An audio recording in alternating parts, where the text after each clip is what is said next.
తక్కువ ఖరీదులో దొరికేటువంటి ఆహార పదార్థాల్లో ఈ మిల్లెట్స్ అన్నీ ఉన్నాయి కదా, జొన్నలు, సజ్జలు, రాగులు, అరిగెలు ఇవన్నీ ఉన్నాయి కదా, అవి ఎంత అద్భుతాలంటే వాటి పై పొర నుంచి లోపల సెంటర్ దాకా చూస్తే ప్రతిసారి పొరలుగా డైటరీ ఫైబర్ ఉంటుందండి.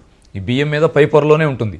కానీ మీరు సజ్జ తీసుకోండి, జొన్న తీసుకోండి, ఆ మిల్లెట్స్ ఏవి తీసుకున్నా సరే వాటి లోపల పొరల దాకా ఫైబర్ ఉంటుంది. దాంతో ఏమవుతాయంటే మీరు ఆహారం తీసుకున్నప్పుడు అవి ఒకేసారి అరిగిపోయి గ్లూకోజ్ని బ్లడ్లో కలపవు, క్రమంగా అరుగుతూ ఉంటాయి. కాబట్టి బ్లడ్లో గ్లూకోజ్ కూడా నెమ్మదిగా అవసరాన్ని బట్టి కలుస్తుందా అన్నట్టుగా కలుస్తూ ఉంటుంది. సెల్స్ రిసీవ్ చేసుకోవడం తేలిక, మనకి ఉత్పత్తి అయ్యే ఇన్సులిన్ దాన్ని ఇట్లా ఇచ్చేయడానికి సరిపోతుంది.